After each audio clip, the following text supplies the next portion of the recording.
One time for my people checking in. It's Nightcap Knowledge, Tuesday night, 9 p.m. We are on time. That's the CP time. We're on time. We're early. We got people backstage. We got guests. We got drinks. We got nightcaps. Kids are in bed. We've already eaten dinner.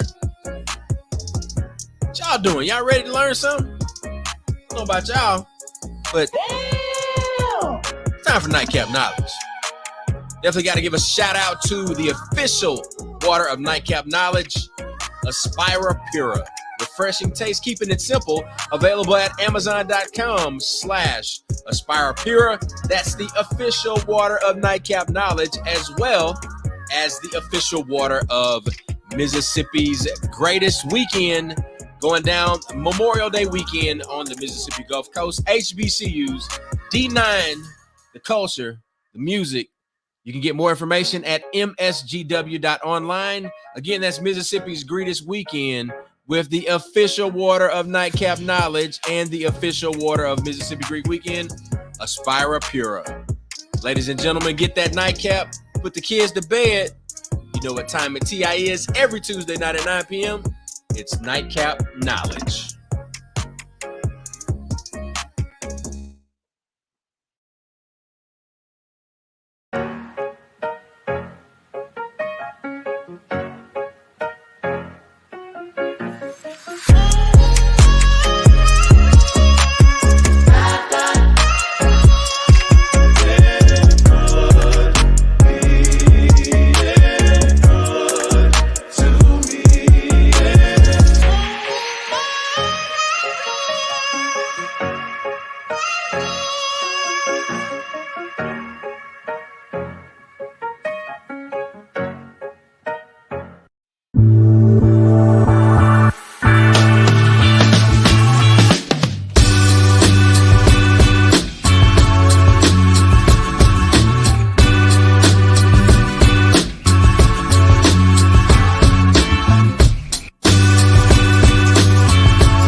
Mac in the building. DJ George Chuck. What's cracking, man? What's cracking? Ones, twos, threes, and sevens. What is the deal? All right. Man, everything's gravy over here, baby. How you doing, man? Man, making it happen, Captain. You know what the TI is? It's Nightcap Knowledge. We are here. We are Black and Uncensored. That's our rating. We are rated Black and Uncensored. Real talk, real issue, real solutions. Right, man. Coming off a big weekend, and you know what the topic was for mental health. Mental health minute. Yeah. It was the purpose, importance of celebration, right? So we just hung out, just saw a lot of folks. Jack State graduation, Tougaloo graduation. One of our good friends that tune in on a regular basis, Brother Cliff Jeffrey. I saw Cliff. You saw Cliff live? I saw Cliff this weekend. And I don't know what role he was playing. Got a chance to meet the U.S. ambassador to the UN, and so yeah, I saw our brother Cliff. Man, it's just like, that's why I say the importance of celebration. You know, years go by, you haven't seen folks in quite a long time. Everybody's living, so it's very important to celebrate and have that time to reconnect with your folks and celebrate victories. You know, and celebrate accomplishments, and celebrate just being there. And you know, I never forget one of the times I was doing an interview. I think it might have been Channel 3, and the lady asked me, how was I doing? I said, he said, it was good to see you. And I said, well, it's good to be seen. And, you know, Jay never let me forget that. But I would say, you know what, in this day and time with so much happening, it is very good to be seen. especially when you can see them back. So it's very important to importance of celebrations and enjoying festivities. We got a speaking of celebration, we got a brother that has dedicated his life to doing a celebration in his hometown. We always talk about championing hometown. You was in Mobile, was yesterday. Was you in Mobile yesterday or earlier today? Earlier today, yeah. The days run together. I'm always going to Holmes County and Lexington, but this brother here has been doing a blues festival in his hometown for 34 years. And we're going to tell you why it didn't make 35 and what happened. We're going to tell you the truth. And then we got a brother up there that's going to tell right backstage that's going to teach us how to make our money make sense and how our teach us about health and wealth and teach us about finance. And this is the brother that is truly, truly dedicated to this purpose. So we can't wait to bring him out when we get a chance. But look, got to get my drink. Chuck, tell us what we got. Go over our sponsors. Let everybody know who we got and who we're supporting and who supports us. Yeah. Definitely, man. Mac, thank you for that mental health minute. It is important to celebrate. Just for me to give I always try to, Mac, give such good mental health minutes. I see you with the Johnny Double Walker. Double black, baby. Double black. But yesterday, you mentioned what I did yesterday. I was at the top 10% program for Moss Point High School. So we were able to do a photo booth event for them.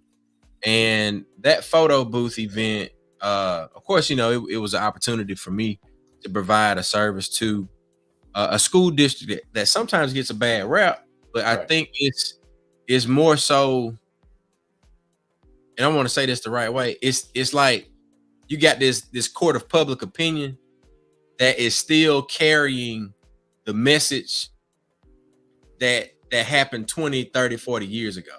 Correct. And that, this school district has turned around. I think they're almost at an A rating. They've got new leadership at the district. They have new leadership in every part of the school district, principals. And what I saw when I was there, I saw that, they were celebrating their young people. This program was for the top 10%, but it was a young man who's a salutatorian. Shout out to Breland, who's going to East Central Community College to play ball. And then, he's hoping to go on to, from East Central. And this East Central that was on, what is Last Chance U? Yeah. Football team on Netflix, but that's neither here nor there. But the thing is, he was like, man, I don't like really being celebrated, is what he shared with Bert and I. And I said, well, look, man, sometimes it's good to celebrate folks so we don't grow weary in our good doing.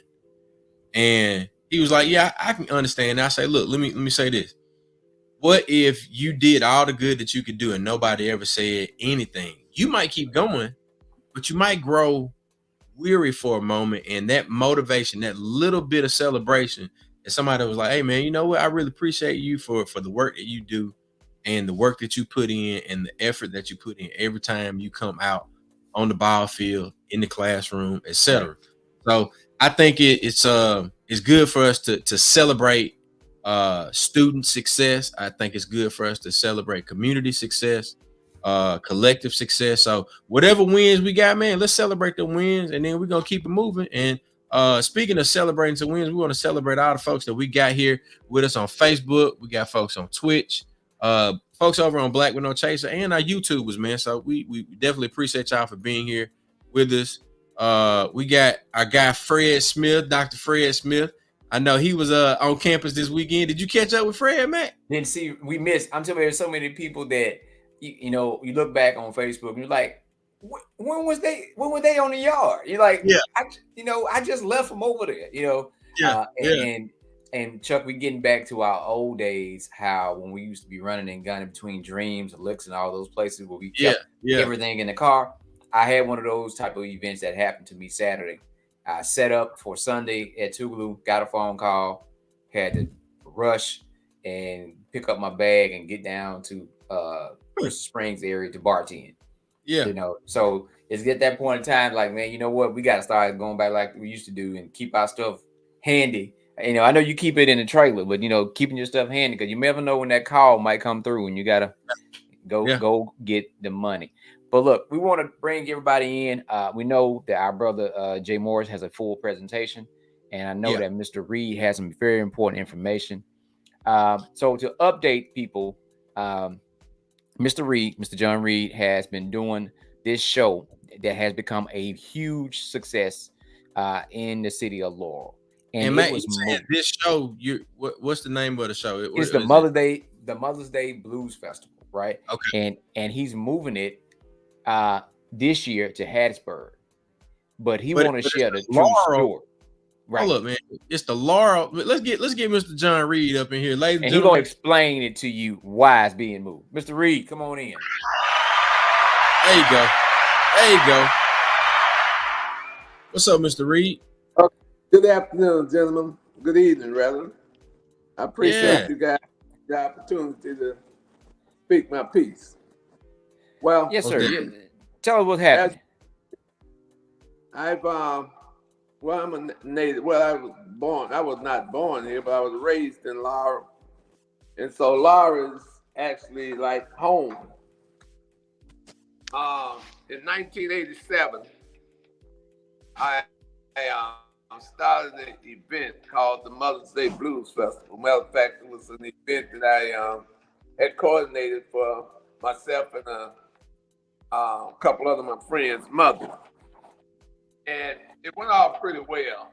So ever since then, it's been a continuation. So from 1987 up until the present time, everything was smooth. Last year, and I think this is where everything just fell apart. The facility has in a contract that you can only use 3 security firms. One is the Laurel LPD. The other one is the Jones County Sheriff Department. And they had added security firms, private security firms.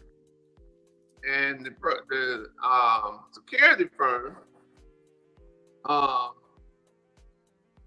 this is where all the problems came.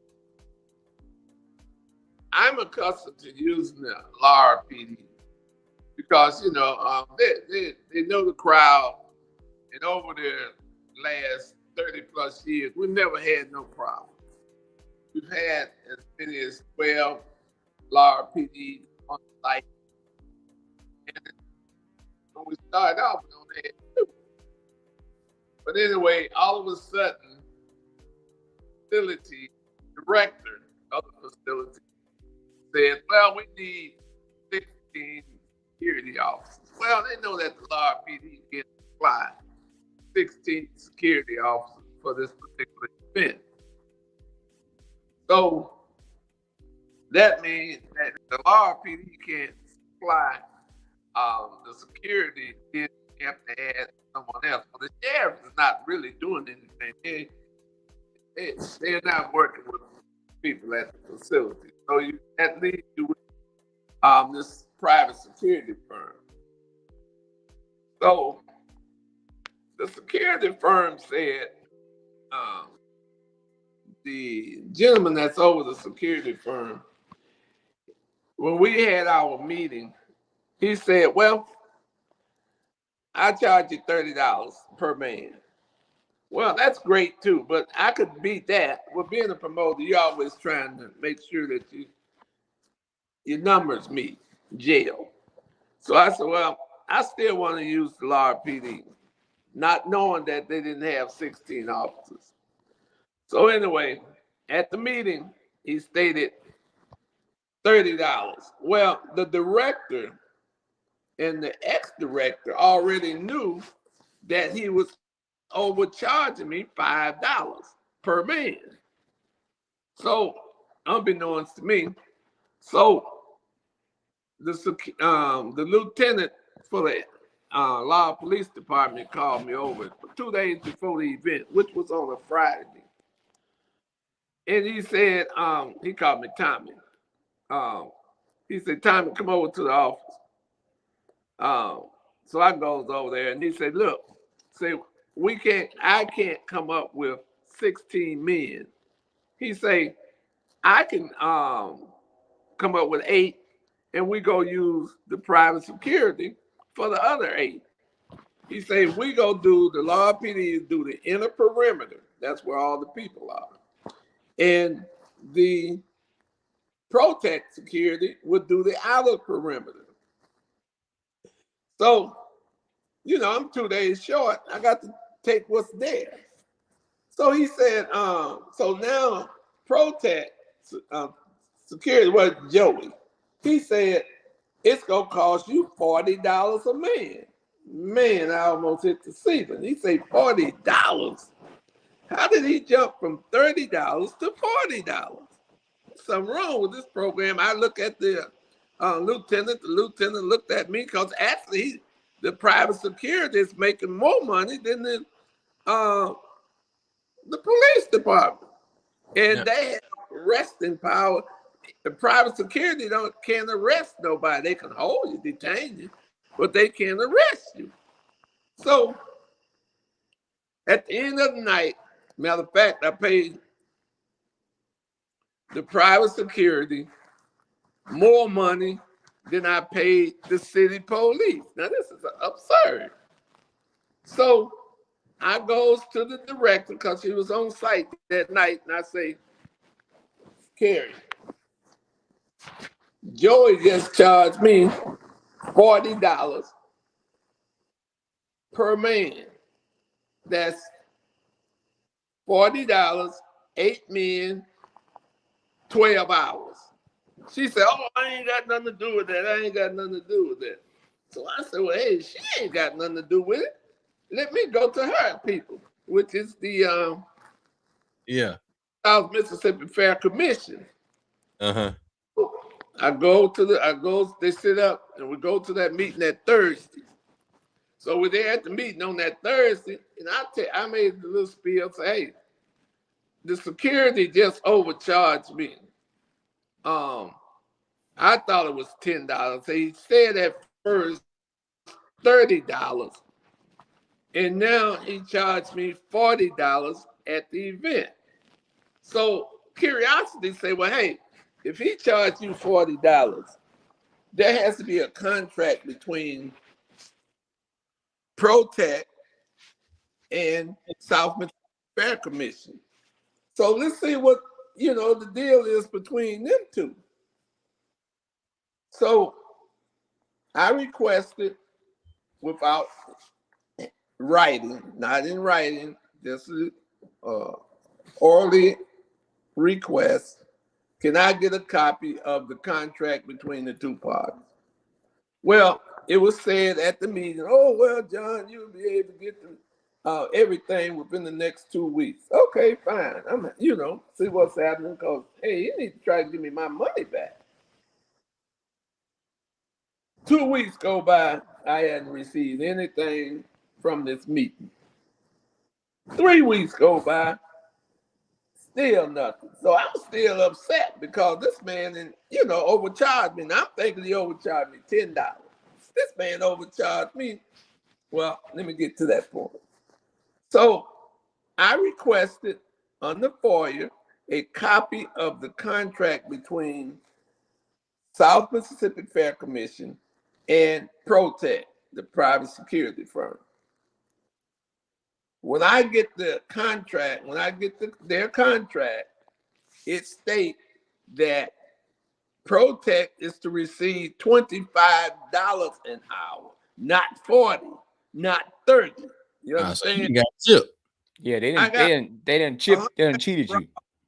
I got robbed for $1,440. I'll tell you what the overcharge was. Mm-hmm. Still to this day, have nobody said, hey, we'll render you your money, we'll do this, we'll do that. So coming up to this year, they telling me that, oh, we're going to have a new contract. We got the policy and we're making revision on the former policy we had. So I'm still saying, hey, whatever you got up, somebody need to give me my money back. If that would have been me or my firm that had overcharged somebody like that, I probably would have got fired or been in jail. You understand? So the next thing I know, I get well, they sent out a little contract. I had got an attorney over there in Jackson. So my attorney talking to their attorney. So they come up with this contract. The contract states, first of all, it states that I can't negotiate nothing. It's a contract. I have to sign it as is. Now, this Wow. contract says, LIE. this contract said they're going to charge me 10% of my potential growth. Okay, a lot of facilities. You Say understand? what? Hold on. They gonna charge you 10% of your potential growth for security services or for No, the rental? this is for the rental of the facility. So Okay. they want 10% of your door. So they trying to do a split. All right, come on, let's go. Yeah, I mean, if I went to the Coliseum there in Jackson, they'd do the same thing, but they have a PowerPoint, you know. So then they said, the pride. Now, understand this. This security company just robbed me. They said the security company was gonna sign in to the director, all right, of the facility. Well, to me, the director and the security company was working hand in hand when they took my money. Now, it'd be ridiculous if I got it's 15 security, no, 16 security at $25 an hour and 15 parkers at $15 an hour. Plus, they charged me $2,000 for the parking area. You know, well, if I calculate the two with the 15 men that's gonna work 12 hours at $15 an hour, you added the number. Plus, they charged me $2,000 to rent the place. I think it came out to probably 75-80% of the money I would make on the park, and they go get that, you know. And it's just the contract that they got. Plus, now understand this.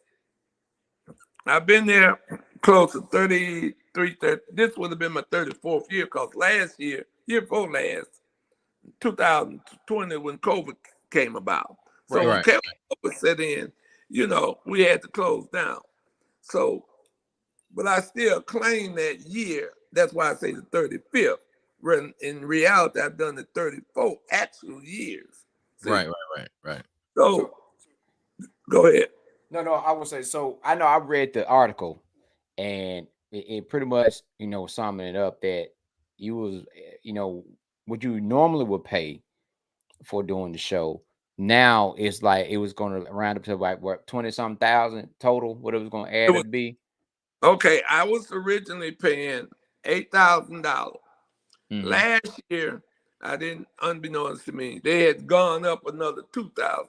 So it'd have been $6,000 rental, $2,000 security deposit. Okay. Mm-hmm.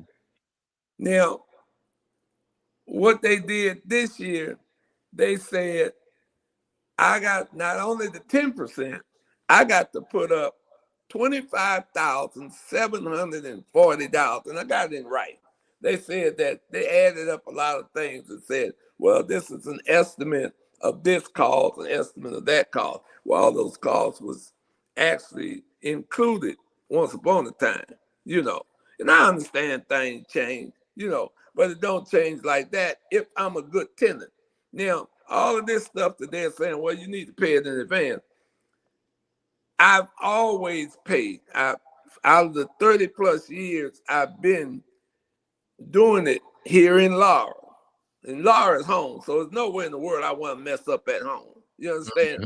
Right. They want me to pay $25,740 for what?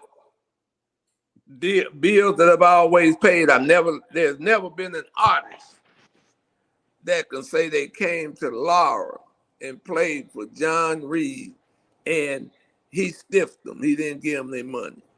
There's never been a vendor that can say they came here or anywhere else, but we're going to say here specifically, and I stiffed them. So it's just, I think it's a retaliation because they say, well, hey, John complained about the $40. John went directly to the commission, which they run the commission anyway, because the commission, like I told the president, you guys signing stuff, but you aren't reading the contract.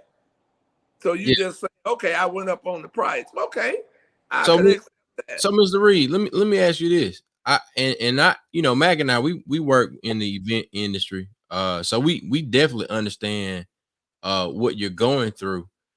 The greater question that I have is, because I mean, look, for me, if I don't like the way that the contract looks, if I don't like the fee assessment, that means that, you know what, hey, I don't have to have my event here. I'm going to take it elsewhere. But for something that has been around as long as, like you said, 30 plus years, and what's the attendance for your event over the years for this Mother's Day Blues Festival?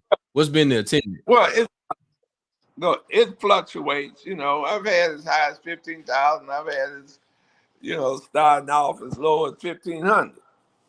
So each look, and I get that. I get that. The question that I have is, how does the community feel about this?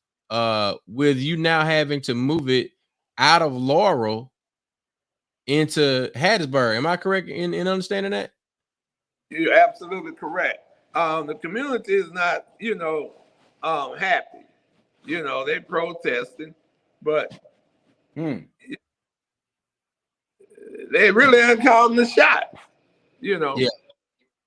So I mean, I appreciate it because they're standing by me. Some coming Tom, some coming John, and they understand. I think some of them do, but a lot of them don't because they don't understand the business. Yeah. They hear things. Well, John or Tommy did not pay him to be here. Tommy don't want them to go up. No, that's not it. I don't mind them going up, but if you go up and you're changing the contract, I should have an input. Now, let me show you something simple as this. Mm-hmm. Now, you said you and your friend is both promotes. Right.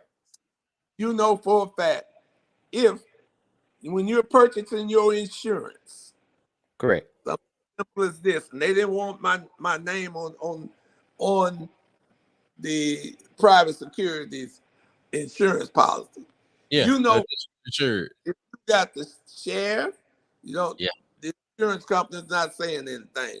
If you got the city police, your insurance company not saying anything. But if you got a private security firm that is doing the security, your insurance require you being placed on as an additional insurer on the private insurance on the private security company's insurance policy. Right. They said, oh no, John can't be on that. What you mean John can't be on that? If I can't get on his security on his policy, then that means that I can't get any insurance. Simple as that. So right after I signed with the people in Hattiesburg, then their attorney had found out that I'm moving it. Then they say, oh yeah, John, we're gonna give him a deadline, and John they gonna let him go on the policy. They can't go let me. It's an automatic. That is not no let. That's an automatic. If you go be security, you have to. And then I wasn't gonna let them watch the hen house per se. And what I mean by that, I was not gonna let the director of the facility keep the time when she helped them steal my money because she know he overcharged me. And then we had a little, I seen an article in the newspaper. She said, well, he had a contract with the security. That's the lie. I ain't had no contract with them. I ain't had them with none of the security firm, the police either.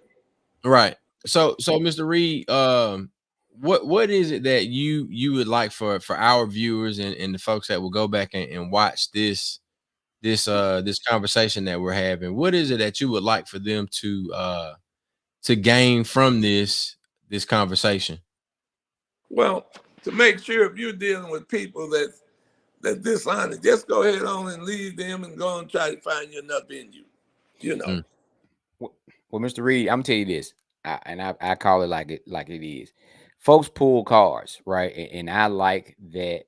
When I called you, I told you, my wife and I was reading the article. I like you pull that card because folks, especially white folks with us, try to paint you in a corner and not give you ultimatums or options. And sometimes we do it to ourselves. And they don't think that you have the gall enough to walk away and change things. And you did. And that's a power move. And that's why I said we want to make sure we help support you to get the word out, to make sure people come to Hattiesburg, because they have to learn. I've always said this, for black folks, they ain't got to like me and like my color, but you're going to respect my dollar and my vote. That's true. I'm going to make sure. Them the two things I have that you need, and I'm not going to give it away. And they got to respect your dollar. And this brother coming up behind you is going to talk about dollars, how important they are, but they got to respect your dollars. What they didn't understand from understanding how city budget work, you were boosting the economy in Laurel by so many people coming to the city, getting gas, eating, staying in hotels and all that. You were boosting the economy. And now all that money going to Hattiesburg. Not to cut you off, but I was going to say that just before you mentioned that. This weekend would have been in Laurel That's what I want to know. $1 million plus weekend. Wow. I mean, and I can't say me by myself because people have helped me, have grown, made this event grow. You said $1 million plus in Laurel? You said $1 million plus in Laurel? It's $1 million plus weekend. If you calculate it, the gentleman that's behind you can tell you. Money changes hands 7 times. And the way the economist does it, they multiply the money that's spent in different, like you said, mom and pop, your service stations, your hotel. When people come to Laurel, they get hotel rooms. They stay the weekend. People come from all over. This event had become an international event. I have people coming from all over out the country that comes to the event. Not every year, if I say it every year. They have. Right. But, people contact me. Did you have your event? Yeah. And people come from Ireland, Spain, out the country. This event has become an international event. When you mention Laurel, Mississippi, first thing people think of is the Mother's Day Blues Festival. The Mother's Day Blues Festival is synonymous with Laurel, Mississippi, and Laurel, Mississippi is synonymous with the Mother's Day Blues Festival. One in the same. They got a plaque, and I'm gonna be quiet after this. They got a plaque here in Laurel at the train station. They mentioned they had about the blues people that was here, trailblazers of the blues artists that came out of Laurel and Hattiesburg surrounding area. Along with that, now they didn't put my name up there, and I was a little hurt behind it, but they had my event. They say the Mother's Day Blues Festival right here in Laurel, Mississippi. you know. Yeah. Listen, Mr. Reed, we're gonna push this thing and we're gonna let folks know the truth of the matter was that they tried to extort you for more money. They got greedy and short-sighted. We're trying to get 25,000 and they about to miss out on 1.2 million. We're trying to That's get true. 25,000. And That, that's the short-sightedness and that's that power struggle that happens a lot of time when you tell somebody no. They get so fixated on trying to make you do what they want you to do, they're not looking at the bigger picture. And the bigger picture is you dealing with someone like Hattiesburg, that's a progressive city. yeah. And if you can show half of the success in Hattiesburg that you're showing in Laurel gonna be in trouble. Yeah. Man, Because I'm he's gonna gonna they're gonna fight to keep it in Hattiesburg. tell you, They're look, gonna fight to keep it in Hattiesburg. I can't wait to hear and I know Jamari J Norris has a whole other presentation, but I would definitely like to But hear his you let's after bring having him heard. on out, Chuck. Ladies and gentlemen, we got Mr. Health and Wealth J Norris, Jamari Norris. What's going on? What's going on? What's going on? What's up, Chief? Oh man, not much to it. Not much to it, man. Just enjoying myself on this late night. Yeah, man, glad to have you here with us. Absolutely. Absolutely. What you think about what you just heard, Don? You are a numbers guy. You know about investing, about financial literacy. Think about this. This man has poured his blood, sweat, and tears into this event. And now it has grown to something. And I know about municipality and government where you could balance your budget and say, hey, this weekend is always brings in about such and such 1.900,000, $1.2 million in taxes. And for a small city like Laurel, talk to us. What you think about that? Oh yeah, man. I mean, Mr. Reed, man, kudos to you for just having the longevity to keep something like this going, because Yes. that's a rare feat, to put on an event and you start doing it annually and to see it just kind of outgrow, just kind of grow legs, if you will. But from I look at everything as an investment standpoint, and if you brought on these individuals really kind of for the first time and you've built this thing on, that was an opportunity for them. That was an opportunity definitely, to be a part of something great for another 30 years. But like you said, being short-sighted and not looking at the long game, but just looking at this the short-sighted opportunity and say, okay, well, we just finna jack up the price and we just gonna get what we can get for right now, is not smart from an investor standpoint, because that could have been an opportunity for a partnership that could have returned dividends for many years, and it just didn't. Like you said, you called it for what it was, and now their reputation is on the line, because obviously your event is very reputable. His reputation precedes itself. So now this company is trying to do some stuff that wasn't morally right. So now they potentially will suffer because of that, and that's unfortunate. But they I know that I would be mad yeah, if I was an officer, and you mean to tell me If I was a city councilman, I'd be mad. look, no, not even, of course, a city councilman, but look at it from this standpoint. If I have a business, Yeah. and I have employees, and my employees know that this particular weekend they're going to be able to make additional funds to say, all right, for instance, I want to buy a share of Amazon. I might be able to get that bread working this week. Hey, Yep. Look, Ms. Reed, whatever you need me to do, I'm there. Or if it's the funnel cake lady, or if it's the pound cake lady. absolutely. Yeah. All of these other vendors that are saying like, man, look, JTR Productions gonna put 15,000 people. We coming out of COVID. I wonder what his ticket sales looking like. Anybody heard? Man, I heard that thing sold out. Sold out. Hold on. We need to go order some more stuff. Correct.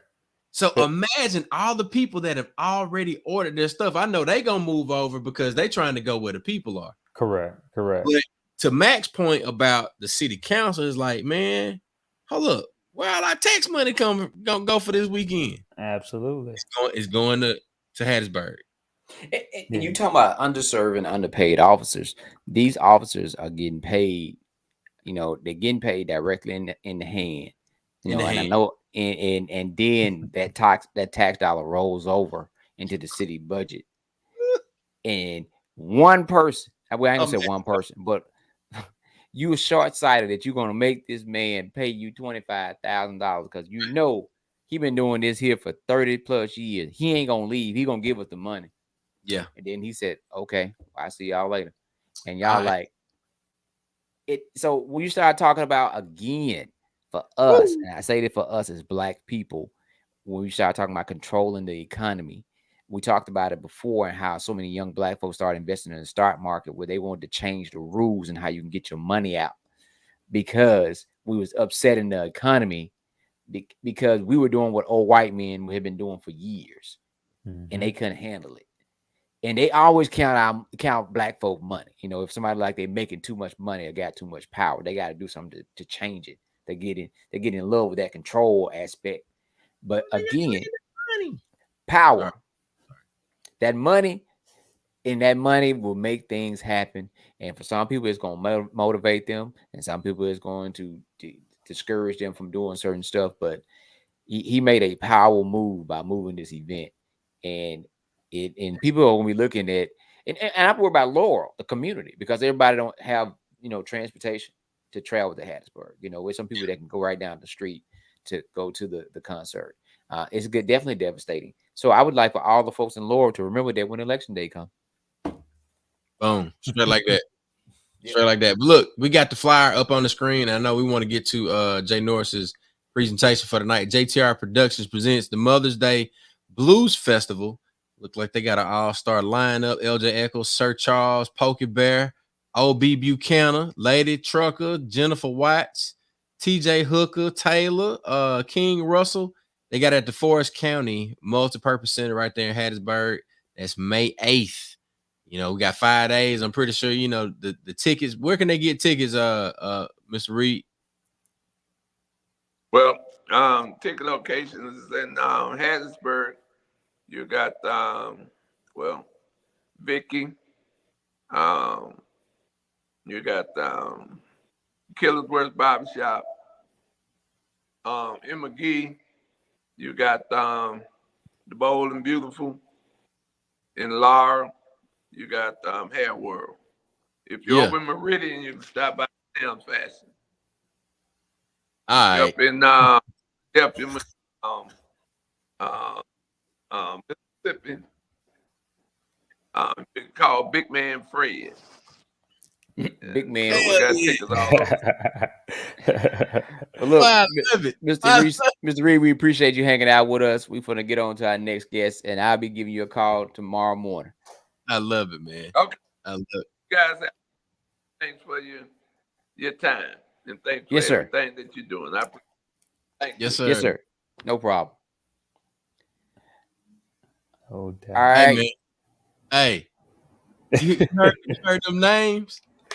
Hey, you can go get that Big Daddy's at the Bold and Beautiful. But look, Big John. Think about that traffic. One, these places are probably like 30, 40 years old. Right. You know what I'm saying? Like every last one of them places. Then not only it's like Mr. Reed got his own ticket master. You know what I'm saying? Look, I the middleman. I sure thought he was going to say, you know what I'm saying, ticket master. Said, nah, he was like, hey, you can start. I got the plug. Hey, Macomb, Laurel, Hattiesburg, McGee, Meridian. He said, if you're in Meridian, go and stop by such and such. Right.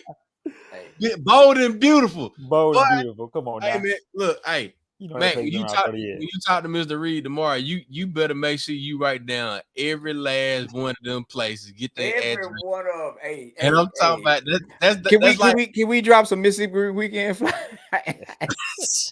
All right. Let's go up there, put some flyers in them places. But I also let's celebrate these places along with them having that connectivity A relationship. Like, all right, look, we got talking about ticket location. Like, man, we ain't fooling with Eventbrite. We ain't fooling. And for us, just to put this out there, Impact Tickets is Black owned, and so it's a digital platform, ticket platform. So, matter of fact, the funny thing about Impact Tickets were when they first went live, we did the first event when they first went live with Impact Tickets, and we sat down with Mr. Covington himself, and he always, ever since then, because we did do that, he always tried to take care of us. He's always we talked to him directly, and he was like, man, no matter how big our event was, and now he's doing major things, but we were the first event when they went live with Impact Tickets. So shout out to Mr. James Covington and Impact Tickets. Yeah. Well, look, Jay Norris, I know we ran over with Mr. Screen. Give him the big screen, brother. Are you gonna share your screen, or we just? He just dropping knowledge. He just dropping knowledge. Boom. Let's go. Let's go. No doubt, man. So I know y'all wanted to kind of just talk about like the financial literacy piece. So I kind of give a background of myself and kind of let you know what kind of led me to this point. And then we can kind of chop it up as it relates to just the different aspects of financial literacy and why it's so important. So, me growing up, poor, mom had me at 16, Section 8. You know how you grow up poor, but you don't know that you're poor. So, you know what I'm saying? You eating syrup sandwiches, you eating, cheese sandwich, whatever. You don't really understand that that's, that's not caviar or filet mignon until you get older and you realize, okay, I'm poor. So with me being from Michigan, coming down to Jackson, Mississippi to attend Jackson State, that's when I realized there was a difference between the haves and the have-nots, because I would look at the inner city and then I would look at the suburbs like your Madisons, your Clintons, your Pearls, and what have you. And I'm like, well, why are they gas stations made of brick and they school systems got this and they got these houses out here? It's like, oh, okay. So obviously there is a difference in financial or economic empowerment, rather. There's a difference in between these cities, and the differentiator between your lack or gain of economic empowerment is financial literacy. So I made it my purpose to try to find out as much as I could about how, wealthy people were becoming wealthy and why there was such a huge gap between what we call the haves and the have-nots. And so that just became a real passion for mine. So throughout my tenure in corporate America, I started speaking, and I started, kind of dropping this knowledge on high school students, college students, because I felt that with everything that we learn in school, the stuff that we use every single day is the stuff that we're not taught, and that's financial literacy. So you learn exactly how to, become a lawyer, doctor, engineer, or what have you. But all of those are going to lead to you getting a paycheck, which you have no idea how to use because you weren't taught this information, which you're going to be using every single day. So understanding, taxes and credit and budget and things of that nature, like you're not learning this stuff. So it was like, bruh, I felt that it was needed and it was important, so I came out with the book, started speaking, and then, now I'm full-time entrepreneur. I do some stock investing and things of that nature. But it's just vital, man. It's just vital that we learn this stuff because it's essential. It's essential. And a lot of times when it comes to money, a lot of times our money habits are a product of our upbringing. So our experiences with money generally have to do with our parents and what they tell us and what they show us and what we see. So if you see your parents working 2 and 3 jobs, then you feel, okay, well, that's how I got to get it. I got to work 2 and 3 jobs. I got to hustle. I got to work overtime. I got to work time and a half. Or if your parents are constantly telling you, when we go in the store, don't look at nothing, don't touch nothing because we ain't getting nothing, or money don't grow on trees, subconsciously in your mind, okay, we don't have enough. There's lack. All right, there's lack. But how do we get that? How do we get that? So the main things that are essential to me and what I cover in my book is the first thing is how to build a wealthy mindset. All right, because And what's the name of the book, Jamar? Oh, the name of the book is called Healthy Wealth 101. So it's a workbook slash read. So the like I said, starting off with the mindset, because like my slogan says, if you can change your mind, you can change your life. And that's with everything, especially financially, because a lot of people know how to get money, but if you ain't got the right mindset, you ain't gonna know how to keep it, because it's not about what you make, but it's about what you keep. Fooling You know what I'm his saying? money soon part. Absolutely. So understanding the mindset and just understanding the difference between a poor mentality and a rich mentality. So kind of like with some examples that I give in the book is like poor people constantly exchange time for money, and wealthy people exchange money for money. So there's a difference between me working for money, because it's only 24 hours in a day. But if I Right. can tell my money to go work for some money, then that money can come back tenfold as much as I want, because money ain't gonna get tired, money ain't gonna call off, money ain't gonna have no attitude, money ain't gonna get sick. You know what I'm saying? Money go to work 24/7, Yeah. 365, right? You know what I'm saying? So just understanding that mindset and knowing that there is no such thing as lack. There's enough money for all of us out here to eat. We just got to have the right game plan. And a lot of us just lack the knowledge, right? Yeah.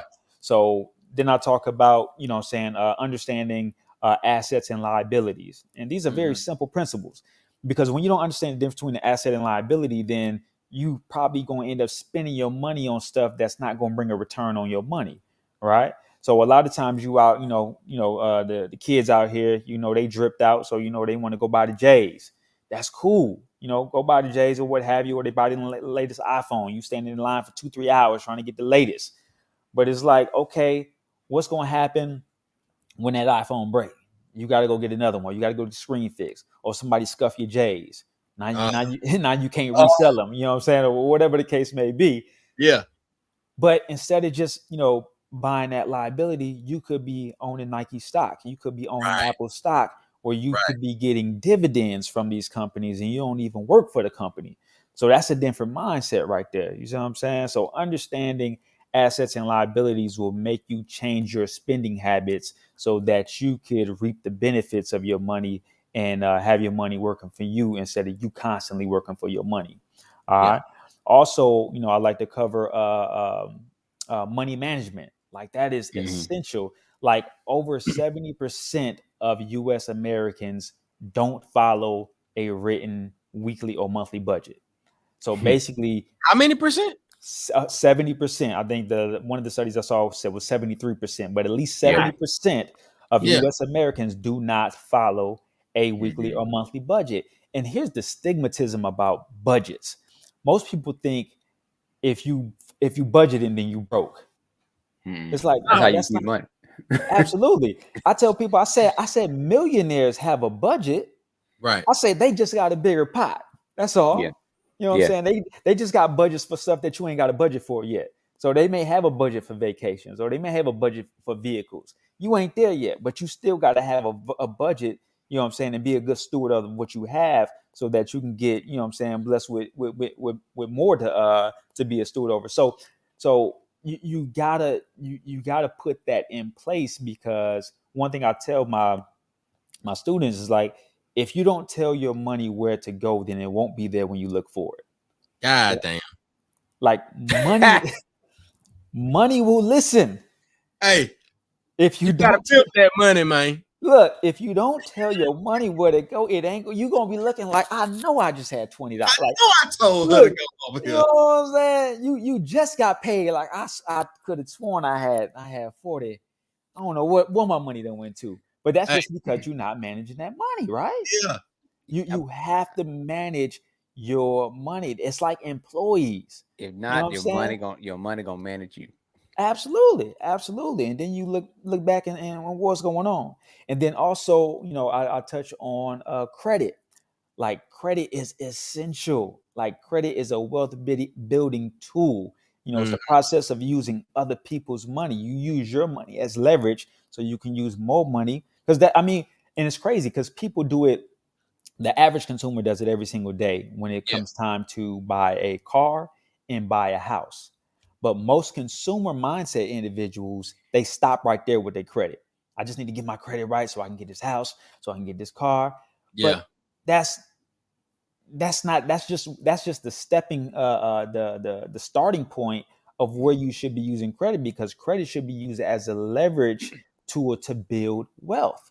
Right. You know what I'm saying? So once you start that process of getting that 100, 800 credit score, then now you can start to use that to leverage for your business expenses, for investments, for rental properties. So it's just a whole other ball game that you need to just kind of, like I said, change your mindset to get from the consumer side to the investor side. And then also, I speak in my book, Real Estate Investing. And I started real estate, and it's crazy because I don't know if y'all remember back in the day, like early 2000s, Carlton Sheets. If y'all remember that infomercial that used to come on at like 2 a.m, and he used to come on and be like, no money down, no money down. And I was like, bet, I'm in college and I'm broke, so I ain't got no money anyway. So you know what I'm saying? This is right up my alley. You know what I mean? So I that was my introduction to real estate. Ended up graduating from Jackson State, and as soon as I graduated, I bought 2 rental properties. Didn't know what I was doing, but I was just like, I know rich people own real estate, so I need me some. So you know what I'm saying? So I ended up buying 2 properties, and then you know what I'm saying, had tenants already, money was flowing, bought a 3rd property. Like I said, didn't know what I was doing, ended up foreclosing on my 3rd property. But that's, bought lessons are the best. Dug myself out of the hole. And now I still have those other 2 properties. Still got 3 rental properties. 2 of the rental properties is paid off. So it's straight cash flow. You know what I mean? So now the beautiful thing about real estate, especially when you buying and holding, is that, man, you get enough properties, you can pretty much, front your whole lifestyle just off of somebody else paying you rent. Right. All right. And all you got to do is, you know what I'm saying, let them know that the rent is due on the 5th and collect the late fees afterwards. Now, of course, there's a little bit more that goes into that, but I'm just letting you know from face value, there is definitely a lot of profit that goes into real estate. And I'm no real estate expert, but I do talk about it. But my bread and butter, of course, is the stock market. It's something that I got into later. I got into real estate at when I graduated in 2004. So 2005 is when I got into real estate. But I got into the stock market in 2017, and I swear, if I could do it over again, I would have gotten the stock market first. Yeah. all day. And nothing against real estate, because it's definitely been very profitable for me. But man, the stock market, that's a different beast, because there's one game in a million ways to play it. And man, it's just a beautiful thing just to be able to purchase a company that somebody else done put up the blood, sweat, and tears for. They done did the hiring, the firing, the marketing. They done put up all the money. They done put up the business plan, and they built this thing up. And you come in and say, "Let me get a piece of that." Come on. I'm gonna sit at the crib and watch you do what you do. You can't do that nowhere else. So look at the ticker and be like, "Oh, we up." Look at your account. Look at your account. And be like, oh, it's something just deposited, and see what that is. Those dividends. Absolutely. So, man, and then go ahead. No. I want you to finish your presentation.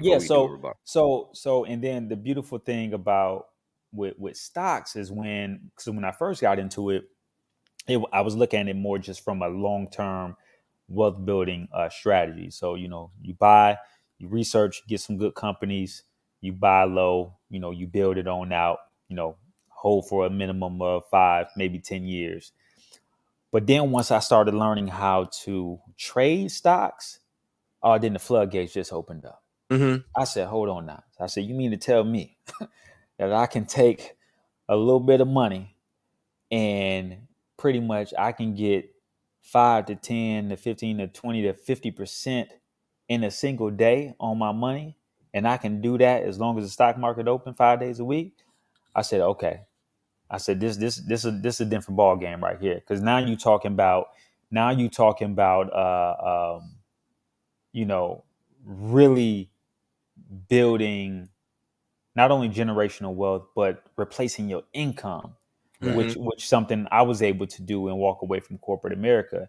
And that's a different ball game. That's a whole different ball game, especially because the whole point, and it's really not about the money, it's about the time. Because when you can own your time, then you can make as much money as you want.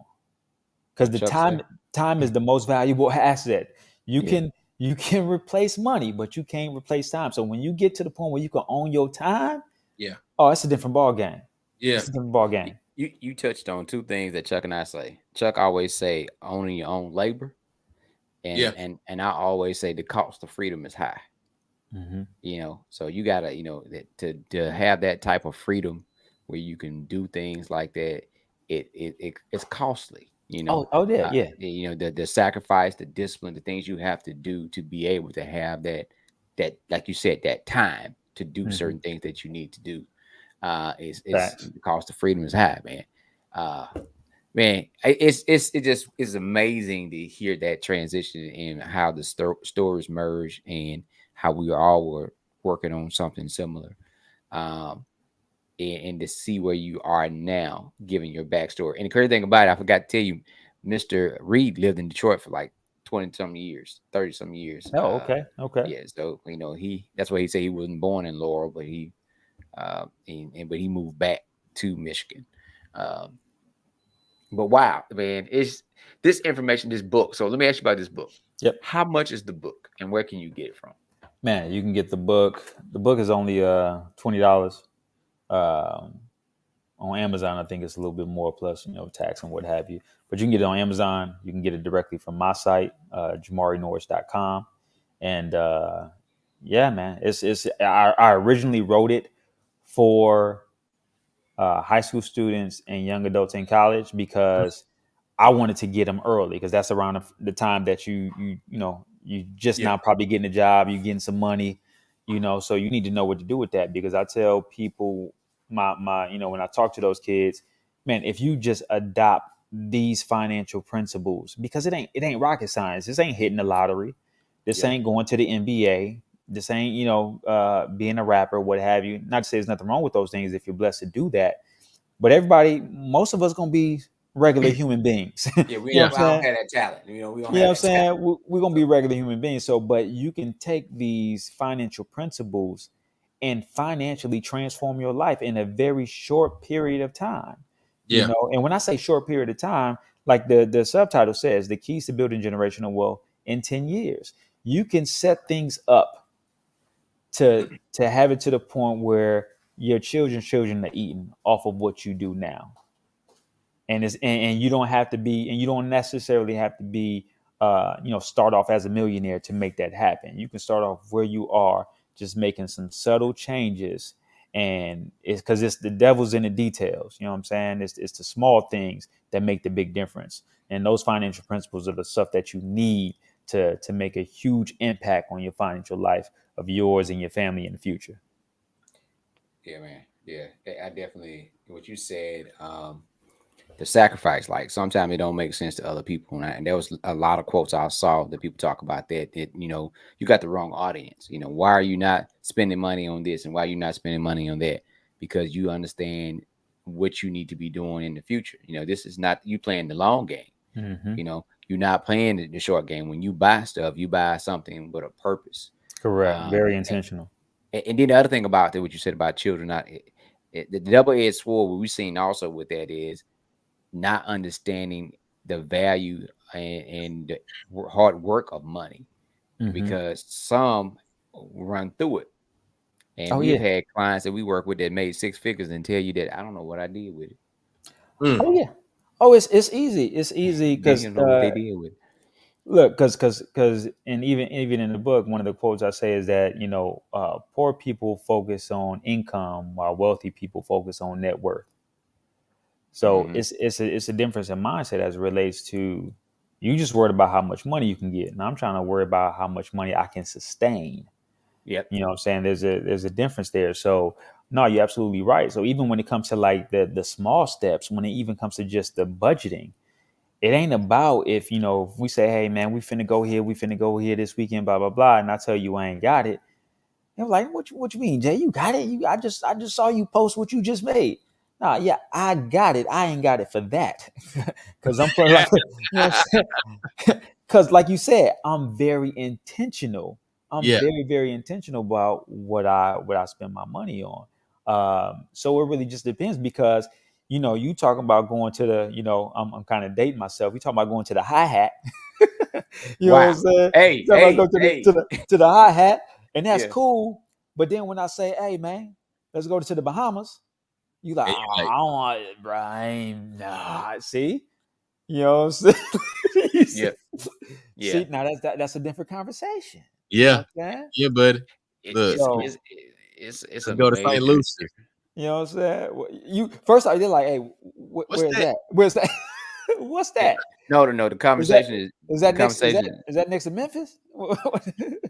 that when you say, "Hey man, let's buy this," Yeah, Oh when you yeah, start naming like certain yeah, things, like because you've been working on something that lasts the test of time and that absolutely. create legacy, and the children.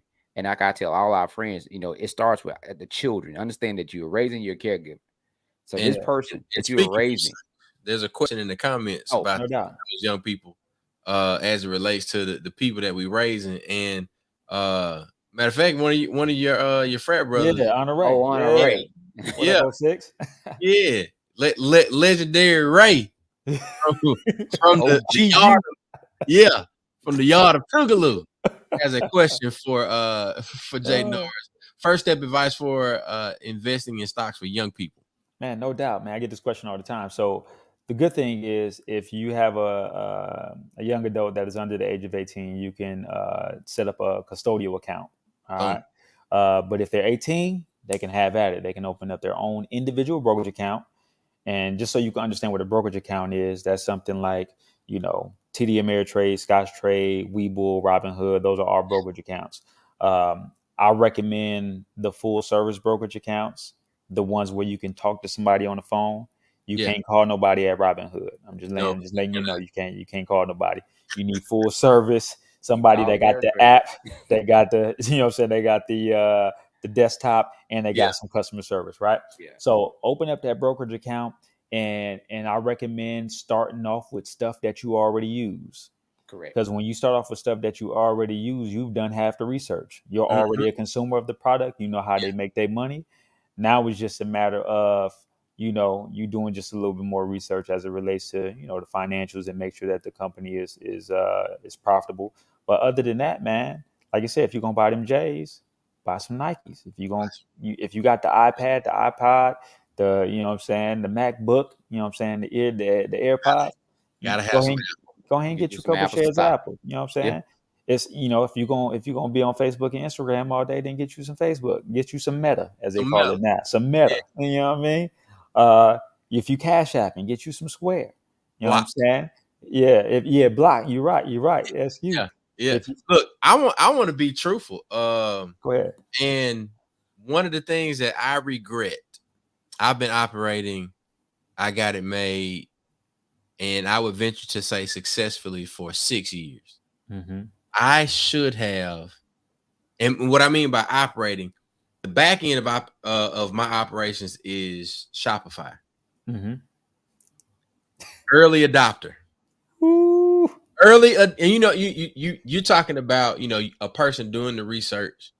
I now have stock and block and all of that, but Mm-hmm. man, if I had been paying attention and been more educated about what an IPO is, uh being able to, when Shopify IPO, I should have bought some, because you look at what Shopify is worth now.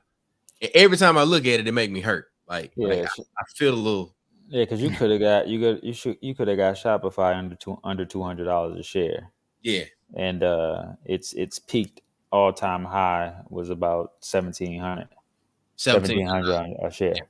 So you imagine, like, if I had, say, all right, well, we just gonna take, five grand and buy, and what that would have. All right, I'm checking out. I'm gone. Yeah. Look, look, and that's what's so insane, because even like I said, $500 Yeah. of Apple, Yeah. when and that came out when when we was young and our parents were of age. Man, we could have been set for life. Yep. Just $500 worth of Apple. Apple was trading at like $2. $2. Yeah. You know what I'm saying? So, but because we didn't have the information, like our parents can only teach us what they know. That's why, like most Black and brown people our age, when talking about stocks and investing when we were younger, we didn't know having that conversation. Matter of fact, you never asked your parents how much money they made or how much was light bills. Like, no, ain't none of your damn pay it. Ain't none of your. You gonna pay it? You gonna pay it? Ain't none of your. Let's cut the goddamn light off. Don't worry about how much the light bill is. Cut the damn light off. You gonna pay it? Yeah. So because I got a question. Go ahead, bros. Man, look. So where are you having these conversations? Are you doing like a I don't know. Do you have like a working group where you convene your students? I heard you say students, but yeah. So when I first, and the reason why I say students because when I first started my journey, I was speaking full time. Okay. Speaking full time, and then right when it was ramping up, COVID, took everything away, right? Yeah. So because of COVID, everybody wanted to invest in the stock market, so I shifted, and then I developed my stock investing program since everybody was at the crib, right? Yeah. And everybody was asking me questions anyway. I was like, okay, well, I'm finna make a program out of this, right? And but now that I'm out of corporate America and I'm full time now, so I'm gonna get back into speaking, get back into getting into the colleges, organizations, and stuff like that. So I'm ready for it. Okay, so let me ask you this: you're going to get back into the speaking. You're going to be making your rounds, and you're going to be delivering this same message. Absolutely. Where are these people going to reconnect with you, and how are they going to connect with each other? Got you. So if somebody wants to reach out to me, they can just go to the website. Right? So say if somebody wants to bring me in, for a PD or organization or a school or whatever the case may be, they could just go to my website and I have a booking page and they can put in their dates and what have you. But as far as just general information, my social media, Jamari Norris on Instagram, IG. But because, like I said, because I'm newly, back full time as an entrepreneur, this will become more prevalent as far as, me being in front of individuals and sharing this knowledge. Good deal, man. Good deal. Look, I'm excited for everything that you got. And, when me and Mac start asking you to get on the 3-way with us at yeah. Hey man, what you think about this? This I know you get a lot of those calls, man, don't you?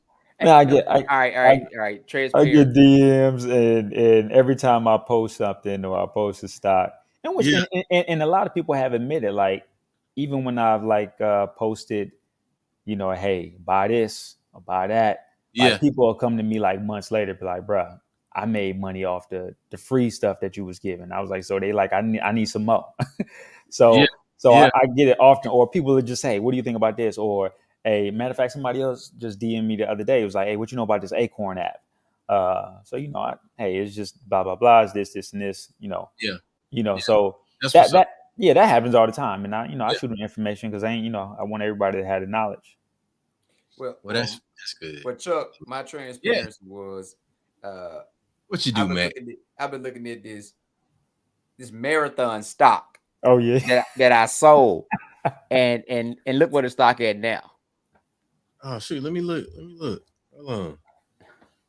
What was that ticker symbol, Mac? MRO.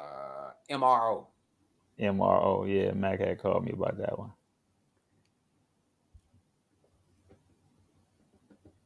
All right, we're looking up Marathon Oil. Yep. What MRO is the ticker symbol? And it's up 5% today. Why you saying oil? What was the amount, dollar amount? The dollar amount $26.48 right now, but it's after hours. Yeah. So the reason I sold it because it had been at that amount for a long time. Mhm. So you don't want to wait till it start to drop, Right. because it is at the peak point. So I've Yeah. been trying to figure out what I'm going to do about it. So I called Jay Norris. I was like, "Hey man, listen, I've been on the fence about this thing. I only, and when you only own a small amount, it's like it's not going to make or break. Yeah. So I was like, I only own a small amount because I got into it late. And I did the same thing everybody else was doing. Well, same thing we were talking about. We would sit at the house and be like, let me go ahead and buy this stock and sell this and buy that. And then we mess around and bought some stuff and like, oh shit, it jumped. And next thing you know, you were doing that. It was exciting. It was like a game. You know what I'm saying? It was a game with a lot of education attached to it, to the point where that people did not go back to work full time in certain places. They started their own business. They started doing other stuff. It upset the colonizers so bad that they hacked groups and got into it and just said ninja, ninja, ninja, ninja, ninja. They were just upset that so many black folks, black and brown people under the age of 50 were taking advantage of this access to stock markets and teaching themselves and creating these groups that they penalize all groups except for the traditional groups where the older white men were when it comes to being able to pull the money out. So it was just like we were buying stock. We were thinking about what folks use. Just like Chuck, if you having a t-shirt company, you should look at t-shirts and buy stock and put your children's name into that stock. You know what I'm saying? Like, think about it. You get paid twice off the same shirt. I'm looking at Roblox. I'm looking at GoPros. Look at what they use and look at what you use. You make money making t-shirts. So what brand of t-shirt do you use the most and what that stock look like? How can you buy into that t-shirt? Yeah. You know what I'm saying? Like it's those things that how my mind started working now. Let me tune back in. Yeah. All right. I'm hearing you, Mac. I'm over here looking at all my little watch list. Hey, but that's what you got to do. This type of stuff is designed for that, spark that conversation. So I'm thinking about, you know what? Let me look at them. Well, while we talking about this, let me check on this. King of the Hill had an episode. King of the Hill had an episode where I forgot his name with the glasses and the hat, but he was going to the store, and what he was doing was watching what his neighbors were buying in the grocery store, and he would go back home and he would invest in that. This was on King of the Hill several years ago. You buy what you sell, what people are buying, and then you invest your money into what people are buying. So if people are buying this, you invest your money into the parent company or whatever the product is, because that's what's hot right now and that's what people are buying.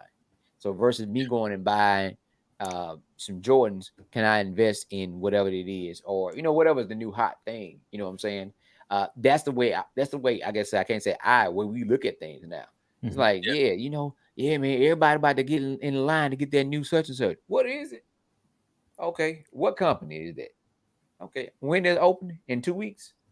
I got time to buy some stock. And another thing that you got to look at also is not necessarily the now, but the future, what the trend is, because that's where. So think about it like this: so electrical vehicles is a trend right now, and it's the future. EV. Right. So EV is their clean energy and things of that nature. So even though that Tesla is the front runner, if you will, of the EV movement. Yeah, you know what I'm saying, first to market, and they sitting, they right up under 1,000 right now. But you got other companies that's up and coming, you know what I'm saying, and other companies that are associated with the EV. So there's other companies kind of like the charging stations, but you other got companies like Lucid, and you got Neo, you got ChargePoint, you got Xpeng, and so it's so many different companies. And then like another sector is called fintech. You know what I'm saying? Fintech is going to be huge. So when you look at companies like PayPal, Block, this, like the market is in the dumps right now, to be honest with you. It's in the dumps. Right. But this is a buying opportunity of a lifetime. Yeah, it's time to buy. It is time to buy. While everybody else is running because they scared, because they don't understand what's going on. They just look at their portfolio being red right now. And everybody's portfolio is pretty much red. Mine's is red too. But when your portfolio is red, that's when you take advantage and buy more, because you don't want to have to wait to break even for the market to come all the way back up to break even. No, Yeah. you average down, especially, I mean, like it's like almost like you got some stocks. Like I was looking at I was just on a call with a few of my clients today, and I was telling them about because Amazon and Google about to split. Split. Yeah. Yeah, so Amazon is going to split on June 3rd, I believe, and Google is going to split July 15th. And so Google just had earnings, and they missed their earnings, right? The But that's projection. like the projection. So they got quarterly earnings. So basically, they didn't meet their earnings, which is not a bad thing because it fell a little bit, but it fell to a point where it hasn't been since May of 2021. So you get in May 2021 prices today in May of 2022. Now, the question that you need to ask yourself, is Google going anywhere? Mm-mm. Absolutely not. Too big to fail, right? Absolutely not. The internet is here to stay, and Google is the front runner. So to be able to get Google at a certain price, and to be honest with you, I understand that with Google being $2,200 a share right now, that may be too sweet for somebody's pockets. But at the same token, if you are able to grab a share of that, by all means, please do so, because what's going to happen when it splits, it's going to sell off a little bit. It's going to do a 20-for-1 split. It's going to sell off a little bit. So the people who couldn't afford it at $2,200, you best believe that they can afford a share at $120. Right. And they're gonna everybody, line it up. and they're going to flood up. It's going to sell out. You know what I mean? So now you already got your hand in the pot. You basically just going to ride with the wave. Same thing going to happen to Amazon, because Amazon is the behemoth. Like one out 50%, or I think it's even more now, but 50% of every package that comes to a United States house is from Amazon. Yeah. Yeah. And we about to get the distribution center, up here. Yep. Yeah, in Gluckstadt, right? Yeah, and it's growing. They're looking for more partners. I've seen commercials. But look, I want to give feedback for you. I got a question for you. How do Hey, you got feel? a box truck, just for the Huh? record. What you say? You got a box truck, for the record. I do. Supply chain. Hey man, hey, Logistics. don't tell all the secrets. Hey, and Chuck got a trailer to match. So I just want to put it out there. Don't let us get a contract. If you want to, you can see what happened, and we're gonna be rolling.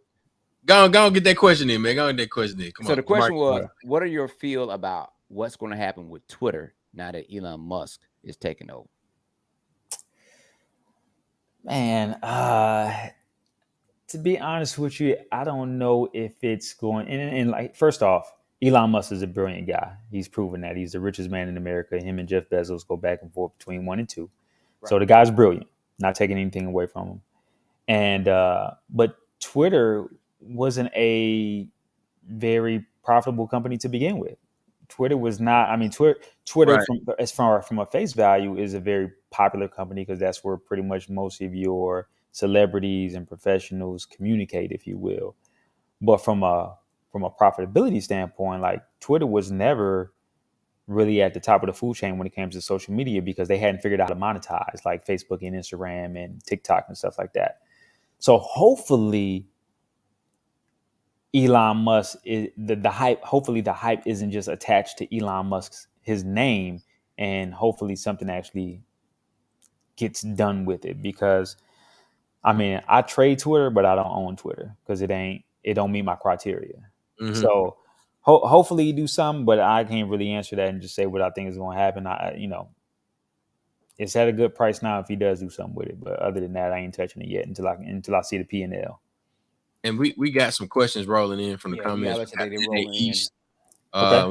Honore with a question. I think Nene East's question is, I think it might be like, what's the ticker for Google? And I can even answer that one. Let me jump in on that. You know what I'm saying? You've got Goog, and then you got, so it's GOOG and then GOOGL.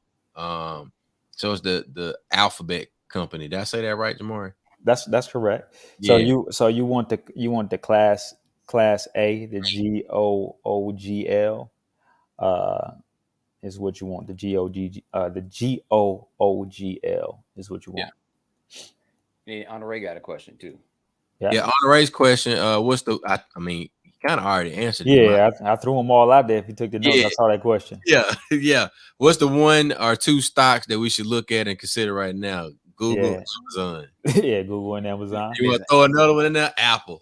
Apple. Listen, I threw some other ones. PayPal. Yeah, Square. Hey, look, I was looking up and researching the screenshot. I'm gonna be on my computer first thing in the morning. I was taking notes. No doubt. Flex on my little watch list. My watch list. Hold on. But you know, like Jamari said, just think about it. If I had $1,500 when I first looked at U.S. Airways, you know, where would I have been when U.S. Airways stocks dropped down to 23 cents and I had $1,500? That goes back to budgeting, having access to credit, access to money. You know, most people go to check cashing places for $500. Just think about if I had a credit card that I could have ran $1,500 on and bought U.S. Airways stock at 23 cents a share.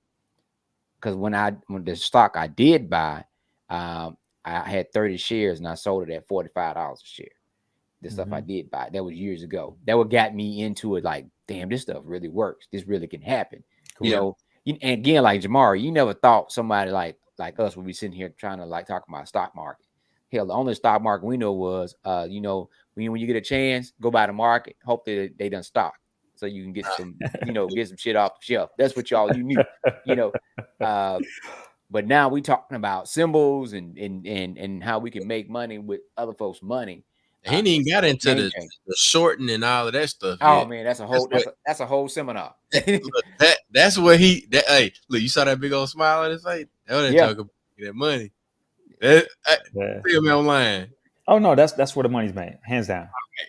That's where the money's made, bro. I ain't even gonna front you. So like shorts. Give us a little brief about that. Don't tell all, but kind of tell us, because we want people to reach out to you because you're telling them. I could tell you everything right now. They still gonna reach out because it's something that you have to. Yeah, it's a skill set that has to be learned, and I have a whole you know shebang for that. But anyhow, so it's a two-pronged approach that I teach. So it's long-term investing and short-term income, right? Because you want to keep the long-term investing. That's vital. All right, that's that long paper. That's that generational wealth, you know, your kids eating all that. But at the same time, you want to be able to supplement your income or replace your income. And the best way to do that is by trading stocks. And when I say trading stocks, there's plenty of ways to trade them, but I trade options.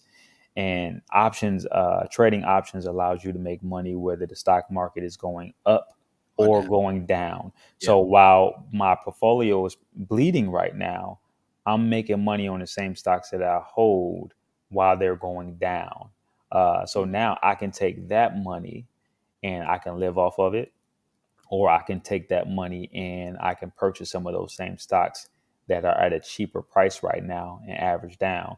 So so just imagine, like I usually, like, our rule of thumb is like 10%.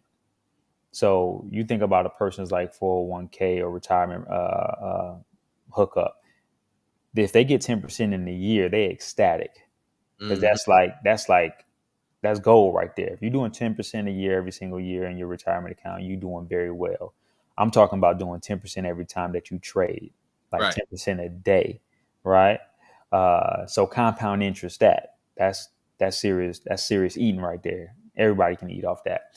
The beautiful thing about trading as well is that it doesn't involve anybody but you. You know what I'm saying? You ain't got to depend on nobody showing up.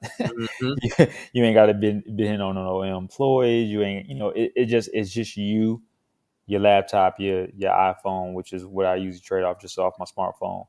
And you can pretty much, and people ask me, well, how much money can you make trading?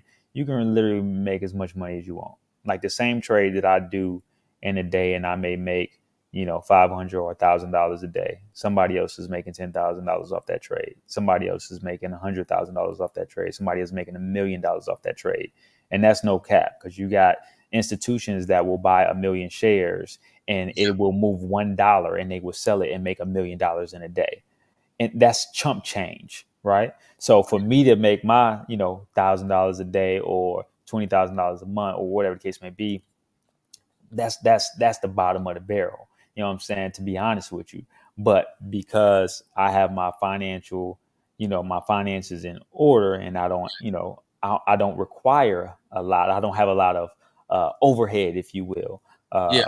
Then it doesn't require a lot. But I'm telling you, the possibilities are endless when it comes to that trading game. So I want you to say this to these people. This is not no BS, and you're not trying to force your hand to say, "Hey, call Jay Norris." But you are saying that you know of. We're not getting in your business, but an average person could sit down that know what they're doing and can make $20,000 in a month. Absolutely, yeah. That's just $1,000 a trading day. $1,000 a trading day. Yeah. $20,000 a month. Yeah. And the way he just said it, it was like, yeah, it's just $1,000.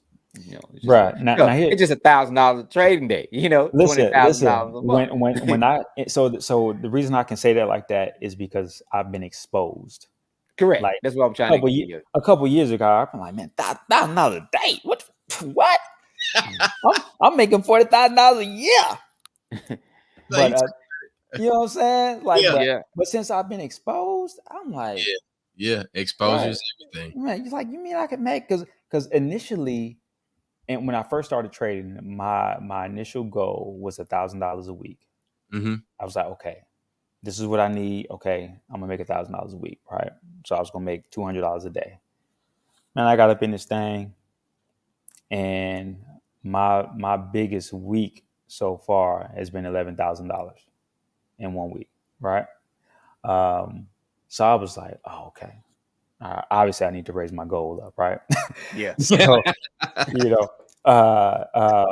but even when it comes to trade, like I said, it's a skill set, and it doesn't. Anything financially is always going to seem very difficult just because it's not common knowledge. Correct. So it was like when I say those things, it's kind of like, okay, well, how do I learn that? Like, I don't even know what an option is, or a ticker symbol, or what's a call, what's a put. Yeah. Like I used to hear that stuff. I used to watch CNB, not watch it, but it used to be on in the cafeteria in college, and those ticker symbols used to go across the bottom while the news was on. And I was like, yo, what is that? Like ain't nobody telling us about that. But the person at the top just talking about the news about what's, who done got shot, or what the war is going on, or whatever the case may be. But I was like, ain't nobody saying nothing about that at the bottom. What's that at the bottom? So now that I understand it, and that's the whole reason why I developed my coaching program, because like I said, I got high school students opening up brokerage accounts. Yeah. Like I can, this stuff is elementary. Like, even when you watching like CNBC and stuff like that, they gonna say that stuff and it's gonna go over your head because they're doing that on purpose. Yeah. They do that on purpose. Like medical talk. Yeah. You know what I'm saying? They talking all that jargon. They could say sugar, but they would have said, you know what? Hypoglycemic, and there we go. Like, we ain't doing all that. You know what I'm saying? We ain't doing all that. Simple as this. Hey, buy at this number, sell at that number. Yeah. I mean, come on now. Don't we ain't gonna make it difficult, right? So I think I pride myself in making the difficult easy, and that's why I'm able to, to teach this stuff and provide this knowledge on such a simplistic level, because I was always told, if you want to impress people, make something difficult, but if you want to help people, make it easy. And I'm trying. Look, as a matter of fact, I was just in the back office the other day, redoing videos and making them shorter, because I felt like it was just some of the videos. I was like, no, I'm going too deep into the woods. No, this video only need to be like 4 minutes. Yeah. There you go. And so if somebody wanted to join your coaching program, is that on your JamarNorris.com or? Yeah. Yep. So you can go to actually, you can just go straight to workwithjnow.com, workwithjnow.com, or you can go to JamarNorris.com, and there's another link that'll link you to it. But workwithjnow.com, set up a call with me. Let's talk about what your goals are and see if it's a good fit for you, because it's not a good fit for everybody, right? I want Right. to make sure that I can help you because, sometimes I get calls with somebody talking about I'm trying to make $1 million tomorrow. I ain't your guy, right? You know what I'm saying? He was like, man, I got this. I'm trying to make. I said, well, brother, be honest with you, I would love to take your money, but I can't even deliver on that. So I'm gonna we're gonna pass. But anyway, Take you to the hedge fund. yeah, you know what I'm saying? Like you need to go holler at somebody else. But yeah, so we wrap and see exactly what the goals are and see if it's a good fit. And then we can roll from there. You know what I'm saying? Yeah. Well, good deal. We got one last question before we wrap. Nene East, what are the penalties for trading stocks? And okay, penalties, and I'm gonna try to answer this question as best because when it comes to that's kind of a broad question. So maybe she can kind of clarify, but I'll try to answer it the best that I know how. So I think what she's talking about as far as you have day trading rules. So day trading rules say that you need to have at least $25,000 if you're going to trade 5 days a week. But there are ways around that, right? Because everybody just ain't got 25 sitting on the stash. You can either trade 4 days a week, which is still plenty, or you can just trade with strictly cash. As long as you have cash on hand, you can trade as much as you want. All right. So like a lot of times, like you can, so basically if you got $25,000, you can trade unlimited, like in and out every single day. Like you can trade 10 times a day. Bam, bam, bam, bam, bam. But if you don't have that, as long as you got cash, like, so say if I got, $10,000, I may trade, $2,000 and then trade another $2,000 and then I'm good. And then tomorrow I can do the same thing. As long as I have the cash on hand, I'm good because what happens is when you trade, it doesn't settle into the next day. So Right. if I trade one day and I make $1,000, say I traded $5,000, I made 10%. I made $500. So that $5,500 isn't going to be available again for me to trade until the next day. Yeah. If I trade that $5,000 and I make 500 and I got 55 and I take that 55 and I trade it again that day and I take profit, then I'm going to get hit with a good faith violation. And if you do that too many times, they'll lock you out of your account. Because I've done it before. Well, I had 2, so they was like, hey, this your warning. You do get 3, it's a wrap. So the key is to just keep enough money in there where you can trade, or just have the discipline. If you used all your money up on that trading day, then just wait till the next day and just keep it moving. Yeah, good deal, man. She said that's exactly what she's talking about. Sounds like Nene East, you might want to hook up with Jay Norris, schedule a call. And at the very least, the folks that are out there still watching, go check out that book, Healthy Wealth 101, available on Amazon and also available at that same website, JamariNorris.com. I'm calling Jamari so we can get our books, Chuck. We need to go. Now this is what we were doing, and we don't want to. Matter of fact, we don't want to do something that we didn't do for you that we did for others. So we usually support the business on here by buying a couple of books and asking questions. Those who are still listening, and they get the answer right, we will give them a book. So I want a book. I think Chuck probably want a book. So I say my Amazon cart, just to be honest. Oh, no, I ain't gonna get him on Amazon. I only do Amazon so we can support Eric. Yeah. So no, definitely. Yeah. If you, the good thing is if you buy directly from my website. Now, if you're getting one copy, just directly from my website, or if you're trying to get multiple, just hit me up and then we can just do it like that because you can only put one in the cart on my website. All right. So we want to get, I can get it to you faster, and I'm autograph it for you. All right. Look, we want to get 5 books, right? Straight. One for me, one for Chuck. We're going to give away 3. All right. 2 tonight, 1 later. Now, if you are interested in getting one of Jay Norris' books, the first person that can answer one of these questions, we got 2 questions. All right, Chuck, you think of one, I'm gonna think of one, right? And then if you can answer this question, then you will get a book.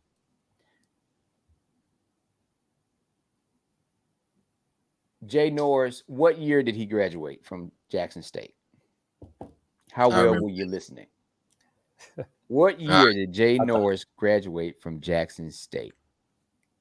If you're listening and want a book, I don't think they want a book, Chuck. Ain't nobody coming in yet. You had to be listening pretty intent because I was listening. Yeah, because I glossed over it. I said the year and did because we was talking about the real estate. Yeah. Okay. Fred got it. Fred got it. Yep, he showed up. Hey, there it is. That was my year. That's why I had to ask that question. Hey, right, Fred, inbox your mailing address. Yeah, I know, Fred. Yeah, inbox your mailing address. All right, Chuck, your question. Yeah, question. Which one did Jay Norris buy first? Real estate or stock? Is that a good question? He beat that one down. Yeah, I kind of. Yeah. Somebody for the it's too late now. Somebody watch this. It's gonna pop up. There it is. Hey, okay. I got one for you. If you was really listening, when is Amazon gonna split? Boom. I gave the date. You gave the exact date. I gave the exact date the exact date for Google and for Amazon. Hey, the real estate question was, boom. There it is. Them goddamn apples. Yes. What you say? Andre gonna get a book regardless. Andre is getting a book. He said, "Damn, Dad, he gonna get a book." Shout out to Tougaloo. Tougaloo was in the building. The apples and the kids. Which one you going with that? Oh, look, June 3rd is for Google. Yeah, he right. Andre, and then he probably Google it too. He Google. So we got Honore. I got Honore. He actually just ordered something from I Got It Made. He ordered a mystery gift. So what I've been doing, I've got like dead stock for stuff. So I'm just clearing the warehouse, and I'm just gonna if you give me $15, I'm gonna give you something fly. Oh, look, he said he was gonna buy a couple to give to some chaps. Look at that, boy. Look at that. See, I'm talking about that economic, that cooperative economics, brother. You see what that cooperative economics by supporting black businesses. Absolutely. Hey, we need those books because I got a student for you for the summer for at least for a couple of days. I don't know shit. She don't listen to me, so maybe she'll listen to you. The children never they listen to their parents, but then they don't listen to their parents. It's like, but then somebody else will come right back and say the same thing. Like, did you know that you can go and invest in stock? Well, you can't be a prophet in your own land, man. Right. All right. Hey, so what I'm saying is, listen, I got a 16-year-old that need to be in your class for a couple of days this summer. He said for a couple of days. Hey, I'm trying to help her understand. And she's like, I want to get a job. I'm like, so you rather go work in somebody's ice cream parlor versus coming to work? And she's like, I want to get my own job. Craig Jackson, Dad, we going to work today? I say, yeah, but let's get to the garage. and then moderator, I pay attention. He was on it. All right, so we got to get with you offline, get the books, and get it to these good brothers, and then we'll do the third book. And hell, I might see Jay Norris tomorrow or the weekend. So we don't know. Definitely need to become a student that you. Because you ain't. Hey, what? Matter of fact, you were. Well, we'll chop on that offline. Yeah. All right, ladies and gentlemen. Good conversation, man. We need to get a panel discussion, get CJ on, and get a couple other folks, and we need to keep this thing going, man. Because we definitely need to be discussing real estate. We need to discuss business. We need to discuss investment. We need to discuss. I shared it offline, but how you can get paid off of all of it at one time, and that's by owning your labor and owning what you're using, I share that with the idea that we are working on right now. All right, listen. All right, we appreciate y'all hanging on, man. We must have been talking about something important, y'all. Somebody folks still jumping in. Hey, listen. We're definitely gonna be coming back to this because this is very important. We thank y'all for hanging in here with us. We had some powerful things that happened tonight. We had a brother who has lived a strong life. And I talk about Mr. Reed, who played a power move. You know, you had a $1 million plus weekend. They try to pull your card over $25,000. You try to get $25,000 over 1.2 million. I'm just using that number because he said $1 million plus, and you lost. And he moved the event to a whole nother city because you tried to dip the man. And then this brother came back and educated you about investing and the long game. The long game. That was 34 years, the long game. You said, you know what? He ain't going to move it. Oh, okay. Yeah. You know, so the long game. So we definitely appreciate you, man. Drop their website one more time where they can find Jay Norris. And Chuck, take us on out. All right, ladies and gentlemen, you can book Jay Norris, for speaking engagements and find out more about his coaching sessions. Schedule a one-on-one call at jamarinorris.com, or you can go to Work with Jay Now. Work with Jay Now. It's in the comments. I'm pretty sure if you Google this man's name, it is so unique, it'll come right up. All you got to do is just remember how to spell it, or you can just, inbox Nightcap Knowledge. We'll get that to you. But at the end of the day, man, I'm trying to tell y'all that we going what? We going to where the money resides. Appreciate y'all for tuning in. We'll see y'all back here next week, 9 p.m. Central, 10 p.m. Eastern. We getting to where the money resides, baby. Want to give another shout out to our Mississippi's greatest weekend, HBCU's D9 Culture Music. That's Memorial Day weekend. Right there on the Mississippi Gulf Coast, msgw.online is the info portal. Go on over there and get you some of that. Shout out to our official water of Nightcap Knowledge. We'll see y'all next week. My name is DJ George Shuck. That's Mr. Mac and Jay Norris. We out. Peace.